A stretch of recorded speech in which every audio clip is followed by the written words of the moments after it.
Miarabantsika rehetra amin'ny anaran'i Jesosy ilay tompon'izao rehetra izao. Ambarao izay nataony ny tompo taminao. Izay indray ry havana no lohatenin'ity video manaraka ity. Be dia be tsika ny nanaovan'Andriamanitra asa mahagaga, nomeny valim-bavaka, nampahitany ny voninahiny,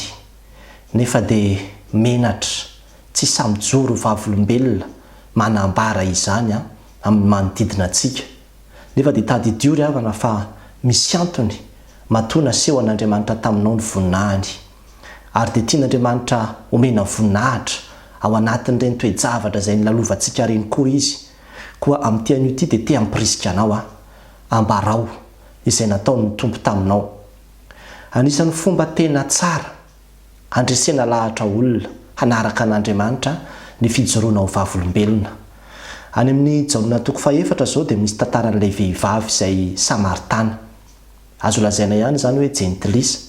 Kanefa rehefa niaona tamin'i Jesosy izy dia nambaran'i Jesosy tamin'ny daholo ny zavatra rehetrarehetra momba ny fiainany. Dia lasa izy nandeha nakany tanàna. Dia nitantarainy tamin'ny olona daholo ny zavatra nitranga, ny zavatra nataon'i Jesosy Kristy taminy. Dia eo amin'ny 9:7 dia ambara manao hoe, ary maro ny Samaritana avy tao amin'izany tanàna izany no nino an' Jesosy noho ny filazandra vehivavy, noho ny filazandra vehivavy izay nanambara hoe nolazainy tamiko avokoa izay rehetra nataoko. Izany hoe ny fitantarany ity vehivavy ity, ny fijoroany ho vavolombelona dia nahatonga olona maro tao an-tanàna hino an' Jesosy. Reny olona tsy mbola mivavaka mihitsy ireny dia tena anisan'ny fomba mahomby hitaomana azy ireny hivavaka ny fijoroana vavolombelona fa tsy tonga dia fanaovana teolojia be, satria ny fijoroana vavolombelona dia maneho fa tena velona ny andriamantsika ary tena miasa izy, ary dia tena afaka hiantorahana sy mpamonjy tokoa izy amin'ny fotoana rehetra. Dia izany ry havana no hitaomana antsika amin'ity anio ity. Any amin'ny Salamo 5:1 dia misy tenin'Andriamanitra manao hoe, atao fantatra any amin'ny firenena rehetra ny asany. Izany hoe tena tokony ho aparitaka ho retany ren-danitra any amin'ny firenena rehetra mihitsy zany ny asa mahagaga izay nataon'Andriamanitra teo amin'ny fiainanao. Dia tahaka izany koa raha mijerintsika i Paoly any amin'ny Timoty 2:1-5 dia milaza izy amin'ny Timoty hoe koa aza menatra ny ho vavolombelon'ny tompontsika. I Paoly ohatra dia hitantsika ao amin'ny soratra masina fa indroa izy farafahakeliny no ny tantara ny joro vavolombelona na hanambara ny fiovam-pony ilay fionany tamin'Andriamanitra tao amin'ny lalambe antsoina hoe mahitsy, ary dia maharesy lahatr'olona izany matoa averiny tantaraina foana. Mila mijoro vavolombelona tsika ry havana, ary indraindray anie raha resaka produit, resaka tsy misy dikany tiretrety dia tantaraintsika amin'ny olona daholo, anaovantsika témoignage mihitsy hoe tsara be io zany nampiasa an'io dia ohatra zao zao ny vokatra sy ny ohatra izao. Maharesy lahatr'olona mantsy ny fijoroana ho vavolombelona. Kanefa rehefa hoe aty amin'Andriamanitra, aty amin'ny fivavahana dia ohatrany hoe midiny vavantsika, tsy mahay ary tsy mahavita miraza ny asa mahagaga izay nataon'Andriamanitra isika. Nefa dia zava-dehibe io. Aty ampitan-dranomasina ianao raha hividy entana en ligne dia misy ery ambany ery foana ny avis, izany hoe ny sosokevitry ny olona zany momba io entana izay hovidinao io, ary rehefa mividy entana ny olona dia mamaky an'ireny avis ireny foana aloha hoe manao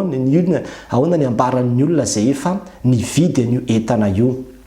Dia tahaka an'izany mihitsy misy olona raha hividy zavatra anankiray izy hoe fakan-tsary anankiray ohatra dia mamaky ilay avis eo ambany eo izy, dia raha misy zavatra be dia be negatif eo dia mazava ho azy fa tsy tonga dia manapa-kevitra izy hoe tsy hividy izy, na hividy arakaraka ilay zavatra izay vakiny eo ambany eo. Ary izany ilay fijoroana vavolombelona mahatonga ny olona ho resy lahatra anaraka mihitsy na tsia ny fijoroantsika ho vavolombelona ry havana.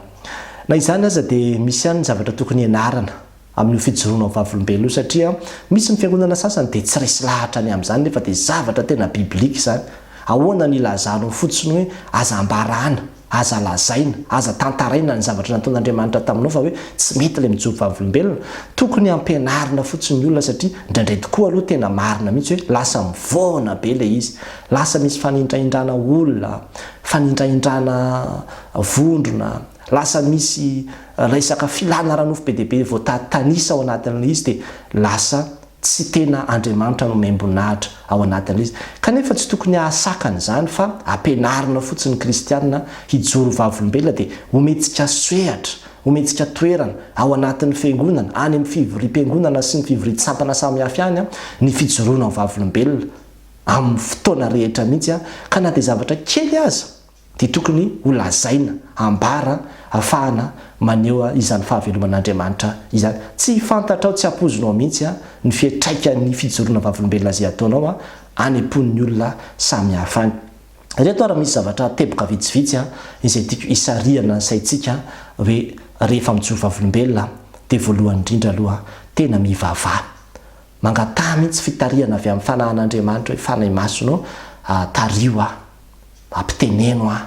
ary eo ka tena hoe aresy lahatra olona ny zavatra zay ho teneniko dia ameo sikino fanetretena eo ampanantanterahako an'izao fijoroana vavolombelona izay ataoko izao mba tsy izano hita fa ianao sy ny herinao Jesosy Kristy zay aloha voalohany indrindra mivavah mihitsy aloha rehefa alohan'ny ijoro vavolombelona hitantara ny asa mahagaga izay nataon'ny tompo fa be dia be ny karazana familivoliana izay ataon'ny satana ao anatin'izy io ny faharoa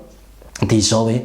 alao atomboka foana hoe ho voninahitra andriamanitra reriany no hijoroko vavolombelona eto zany hoe tena apetraka tsara mihitsy zany hoe hitanjona amin'ilay fijoroana vavolombelona dia ho fanomeza amboninahitra an'andriamanitra ho fanindraindrana an'andriamanitra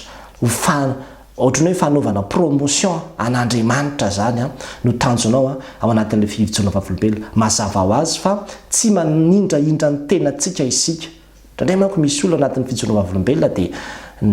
tena hijoro vavolombelona aminareo fa za dia tsy niasa mihitsy dia nivavaka nangataka ny fahadianana dia nomen'andriamanitra asa tena tsara zany boaty asako zany tena boaty faran'izay tena matanjaka ary ny karamako anatin'izany dia en euro izary avana dia tena hoe misaotra ny tompo fa avo efatreny ny karamako tamin'ny heritaona ny karamako raisiko ao anatin'io boaty io zany zao dia efa manindraindra bea ny tenanao ianao amin'izany lasa ohatrany hoe miseho milay ianao ao anatin'ilay fijoroana vavolombelona dia azagago ianao raha ho avy any aminao daholo koa ny olona rehefa aveo andeha hisambobola satria ianao ihany no efa milaza ny tenanao hoe mandray euro na koa manindraindra olona misy mijoro vavolombelona dia hoe narary mafy ny zanako dia tsy hitanay mihitsy zay atao dia nivavaka izay dia rehefa mivavaka izay dia nitarian'andriamanitra hoe manantona olona anankiray dia rehefa nanantona ny olona io zahay olona izay mpanoitra izy mipetraka riananina dia rehefa tonga tany izay vao niraisiny fotsiny ilay zanako nandritra ny herinandro dia tonga dia niova be tapabolana dia sitrana nefa ny dokotera tsisy nahasitrana n'izany aretin'ny zanako fa io olona io rehefa izy ny nantononay zany mizavontsina volombelona ataonao zany tsy Jesosy mihitsy homemboninahitra amin'izany fa le olona ka rehefa tapitra ny témoignage-nao dia tsy maintsy hanatona anao ny olona haka ny coordonnées any olona zay natononareo dia lasa izy indray zany no malaza ao anatin'ilay izy fa tsy Jesosy Kristy tompo dia zany tsy mahazo atao mihitsy manontonona anaran'olona anarana fiangonana anarana vondrona rehefa mijoro vavolombelona fa lazao fotsiny raha ohatra ka nanantona mpanompon'andriamanitra dia nanantona mpanompon'andriamanitra dia nivavaka ao anahy izy fa tsy hoe nanantona ny anina dia ranona dia vao nametrahany ranona tanana ranona dia tsy mety ao anatin'ilay fijoroana vavolombelona koa izay dia tahaka izany koa tsy azo atao koa ny mitanisa be manisy detay ny lasa sy ny fahadalanao azo atao fotsiny no milaza manao hoe zary avana taloha dia olona tena voafatotry ny fisotroana ny fijangajangana ary ny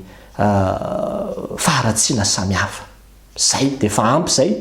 fa tsy dia ho détaillenao daholo akory ny hoe voafatotry ny fijangajangana ary avana taloha ka isaky ny asa botseriva zomariva dia lasa mandeha makeny tsara lalàna dia tsy ampy anahy mihitsy raha tsy makorelona anankifito anankenina zay vao mandeha mody makany an-trano dia efa inona ntsony ny valeur anao koa zany ve ny zavatra reniny sofin'ny olona hoe makorelona enina raha tsy ampy anao